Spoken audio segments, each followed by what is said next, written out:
तो अभी तक हमने ये पढ़ा था कि मेटल अगर ऑक्सीजन के साथ रिएक्ट करते हैं तो मेटल ऑक्साइड्स फॉर्म होते हैं और उनका नेचर होता है बेसिक।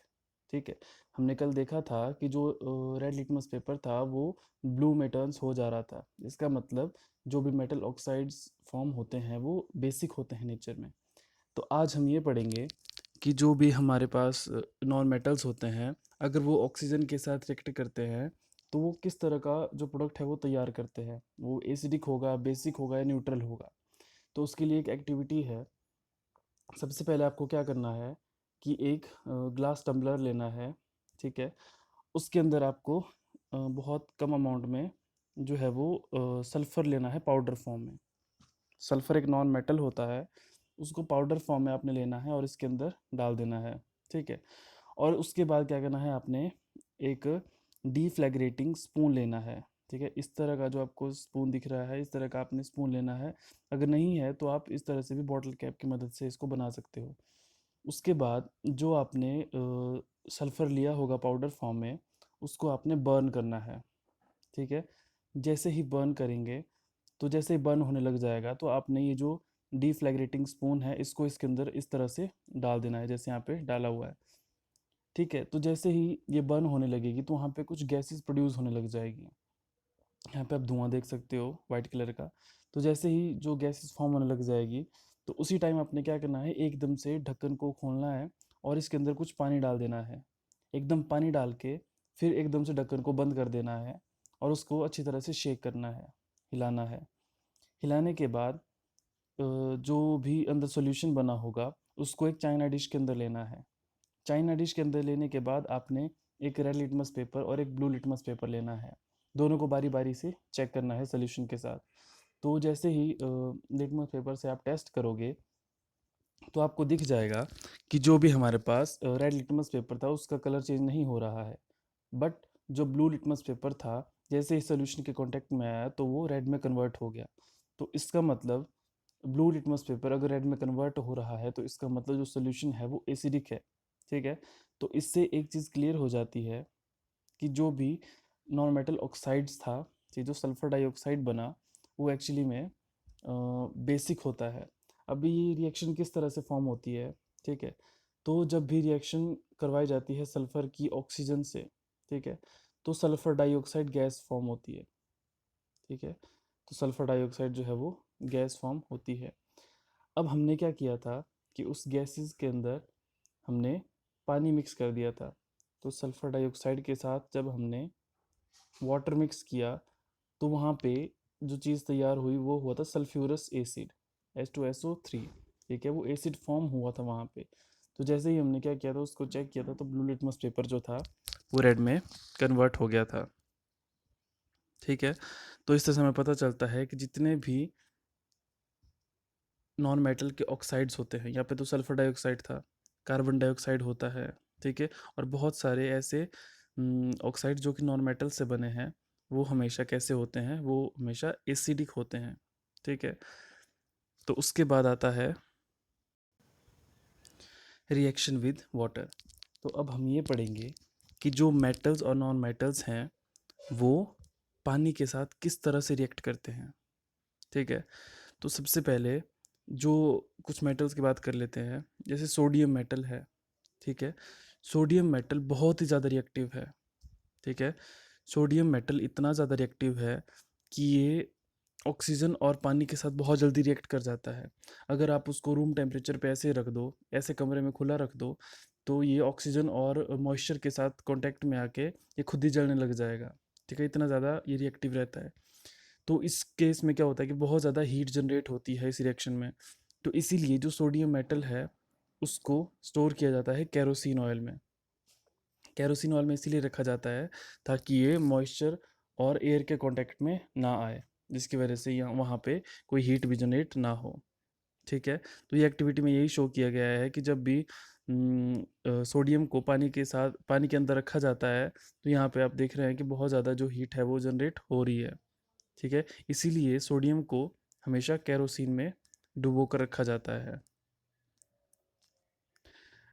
फिर हमने ये देखा कि जो सोडियम मेटल है वो बहुत ज़्यादा फास्ट विगोरसली मतलब बहुत फास्ट रिएक्ट करता है वाटर के साथ में।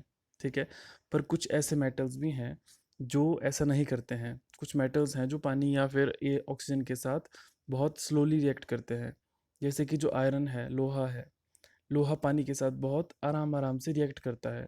जो जंग लगता है एक्चुअली वो रिएक्शन ही है। ठीक है। तो बहुत टाइम के बाद वो लगना शुरू हो जाती है। तो इसीलिए कुछ मेटल्स हैं जो कि बहुत फास्ट रिएक्ट करते हैं, और कुछ मेटल्स ऐसे हैं जो बहुत स्लोली रिएक्ट करते हैं ऑक्सीजन या और वाटर से। और यहाँ पे बोला है कि generally non metals do not react with water, कि सामान्य तौर पर क्या होता है कि जो नॉन मेटल्स होते हैं वो पानी के साथ रिएक्ट नहीं करते हैं। पर कई बार चांसेस हैं कि वो एयर के साथ बहुत ही ज़्यादा विगोरसली रिएक्ट कर जाए, बहुत ही ज़्यादा फास्ट जो है वो एयर से रिएक्ट कर जाए। कुछ मेटल्स है, ठीक है, जिन जो कि ऐसा कर पाते हैं, जो कि पानी के साथ तो रिएक्ट नहीं करते, पर ऑक्सीजन के साथ वो बहुत ही ज़्यादा फास्ट रिएक्ट कर जाते हैं। इसीलिए उनको हमेशा पानी में रखा जाता है। एग्जाम्पल के तौर पर फॉस्फोरस एक ऐसा नॉन मेटल है जो बहुत ही ज़्यादा रिएक्टिव है। ठीक है। अगर उसको हवा में रखा जाता है तो वो आग पकड़ लेता है। ठीक है। तो इसीलिए फॉस्फोरस को बचाने के लिए, ठीक है, ताकि वो आग ना पकड़ पाए, तो उसको हमेशा पानी में रखा जाता है ताकि एटमॉस्फेरिक ऑक्सीजन के कांटेक्ट में वो ना आ पाए। ठीक है। तो इससे याद रखना कि जो सोडियम मेटल है उसको केरोसिन ऑयल में रखा जाता है ताकि वो पानी और एयर के कांटेक्ट में ना आए। और जो फॉस्फोरस है वो नॉन मेटल है। ठीक है। उसको पानी में रखा जाता है ताकि वो एटमॉस्फेरिक ऑक्सीजन के कांटेक्ट में ना आए। फिर नेक्स्ट है रिएक्शंस विद एसिड्स।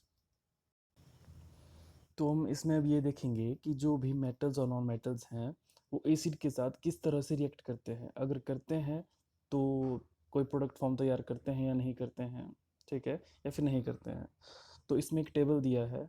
इसमें नॉन मेटल्स और कुछ मेटल्स दिए हैं, जैसे मैग्नीशियम है, एल्यूमिनियम फॉइल है, आयरन फाइलिंग्स है, कॉपर है, चारकोल है, सल्फर पाउडर है।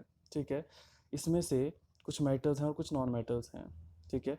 उनको बोला है कि एक बार आपने HCl के साथ रिएक्ट करवाना है, हाइड्रोक्लोरिक एसिड के साथ, और एक बार सल्फ्यूरिक एसिड के साथ रिएक्ट करवाना है। ठीक है। तो वहाँ पे क्या चीज़ फॉर्म होगी वो आपने लिखना है। ये मैं बता दूं कि चारकोल और सल्फर यहाँ पे नॉन मेटल्स हैं और बाकी सारे मेटल्स हैं। ठीक है। तो किस तरह से रिएक्ट करते हैं, अब जैसे ही एक्टिविटी आप परफॉर्म करोगे तो आप नोट करोगे कि जितने भी मेटल्स हैं, ठीक है, जितने भी मेटल्स हैं जब वो एसिड के साथ रिएक्ट करते हैं तो वहाँ पे कुछ पॉपअप साउंड क्रिएट होता है। ठीक है।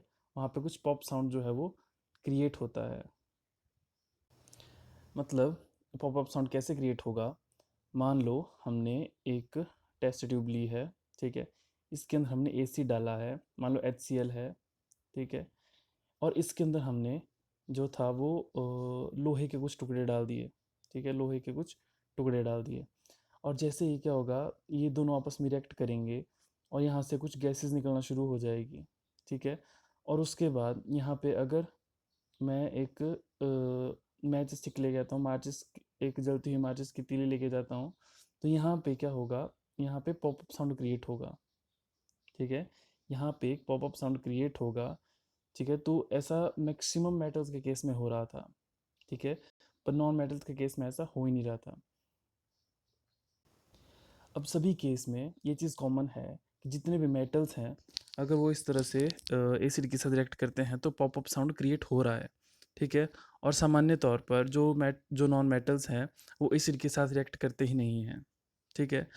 अब पॉप साउंड का मतलब है कि जितने भी मेटल्स हैं जब भी वो एसिड के साथ रिएक्ट करेंगे तो वहाँ पे कन्फर्म हाइड्रोजन गैस फॉर्म होगी। ठीक है। जो पॉप साउंड क्रिएट हो रहा था वो हाइड्रोजन गैस का ही था। जब भी हाइड्रोजन गैस बर्न होती है तो वो पॉप साउंड के साथ ही बर्न होती है। ठीक है। और आपको दिख रहा होगा, या जब आप एक्टिविटी परफॉर्म करोगे तो आपको दिखेगा कि जो कॉपर है वो डाइल्यूट HCl के साथ रिएक्शन नहीं करता है। ठीक है। पर उम, यहाँ तक कि उसको गर्म करने पर भी, ठीक है, पर वो जो है वो सल्फ्यूरिक एसिड के साथ रिएक्ट कर जाता है। इसका मतलब कॉपर को आप चाहे ठंडा या फिर गर्म करके HCl के कांटेक्ट में लेके आते हो तो कॉपर रिएक्ट नहीं करेगा। ठीक है। कॉपर के ऊपर कोई फ़र्क नहीं पड़ेगा। पर जब आप कॉपर को ठंडा या फिर गर्म, ठीक है, किसी भी लेवल पे अगर आप सल्फ्यूरिक एसिड के साथ मिक्स करोगे, कांटेक्ट में लेके आओगे, तो वो रिएक्ट करना शुरू कर जाएगा और वहाँ पे हाइड्रोजन गैस कन्फर्म बनेगी। ठीक है, तो यहाँ पे था कि what does the popup sound indicate. ठीक है, तो पॉपअप साउंड क्या इंडिकेट करता है? पॉपअप साउंड ये इंडिकेट करता है कि वहाँ पे कौन सी गैस प्रेजेंट होगी, हाइड्रोजन गैस। ठीक है, तो एक चीज़ हमेशा याद रखनी है कि metal reacts with sodium hydroxide to produce hydrogen gas. अब इसका मतलब क्या है? इसका मतलब ये है कि सोडियम हाइड्रोक्साइड, ठीक है, जिसका फॉर्मूला होता है NaOH, और आपने पढ़ा होगा कि OH कभी भी आता है तो एक्चुअली में बेस होता है।